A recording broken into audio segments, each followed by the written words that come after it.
Hi everybody, my name is Peter Hudson. I'm a real estate agent in the state of Arizona. I'd like to welcome you to my series of videos that I've called the Real Estate Moments. And I've put these short videos together to help educate you on various subjects when selling or buying a home in Arizona. Each video that I've produced is just a few minutes long and it is subject specific. So feel free to watch the videos on the subjects that interest you. If you know somebody else who could benefit from this information, please feel free to share the video with them as well.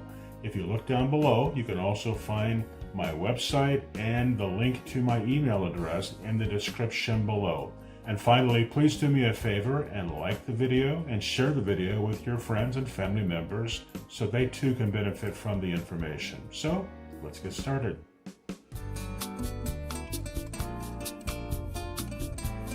Hi, this is Peter Hudson and I am a real estate agent in Arizona.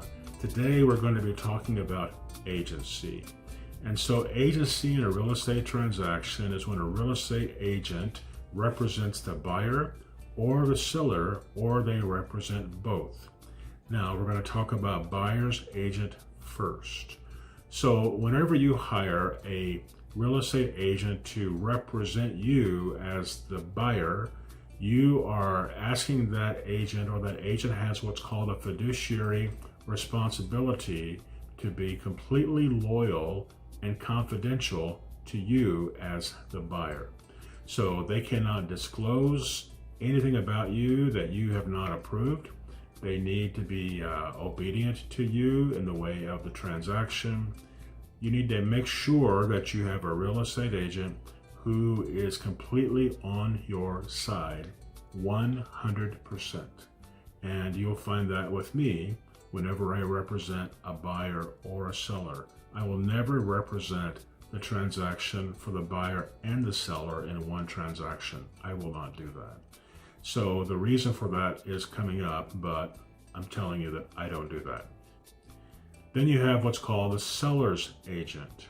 And the seller's agent, in the eyes of the agency, is when a person who wants to sell their home hires a real estate agent to represent them.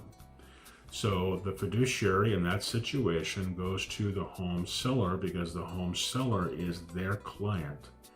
You as the buyer would be their customer, and they do not owe their fiduciary to you as the customer when they are representing the seller of the home.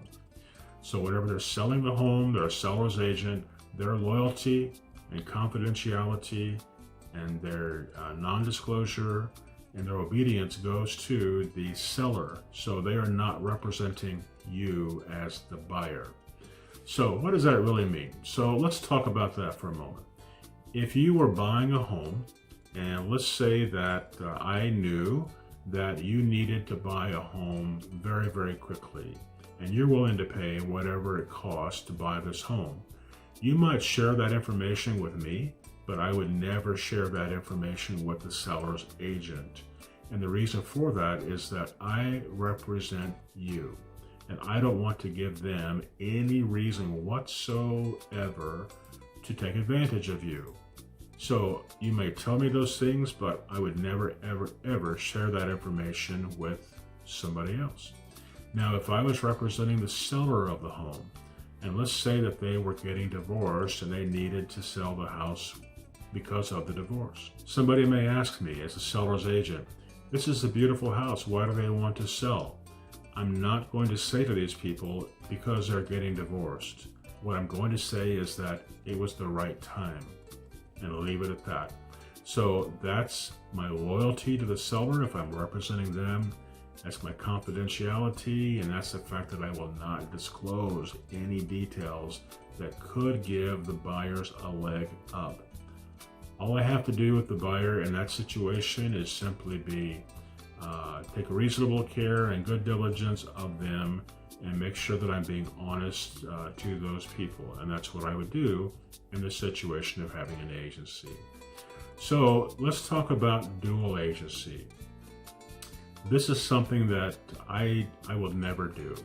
I would never represent both sides because you can't really decide who are you being loyal to? It's just impossible to do because you have two people there that need your help and need your guidance and need your advice of what to do. And it's a very easy way for real estate agents to get themselves caught into a lawsuit because one side or the other feels like the real estate agent who has the dual agency did not properly represent them. And so that's the reason why I will not represent both sides of the transaction. So anyway, that really is the facts about agency. So, it's just a matter of reasonable care and diligence with whomever I'm representing. And, I have been in situations before where I knew 100% my real estate agent was not on my side. And this was before I got into the real estate business many years ago.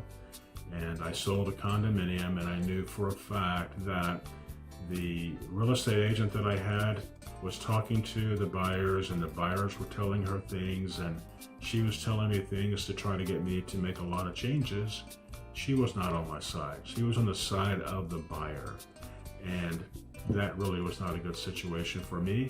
And I still remember that to this day, even 30 plus years ago. I want to thank you for watching this video. And if you learned something today, please give me a thumbs up and share the video with family members or friends who you think may also benefit from this information. If I can answer any real estate related questions for you, please go to my website and send me an email or text, and you will find the link to my website and to my email address down in the description below. Please remember to subscribe to the channel as I post several videos each month regarding different real estate subjects. Thanks for watching.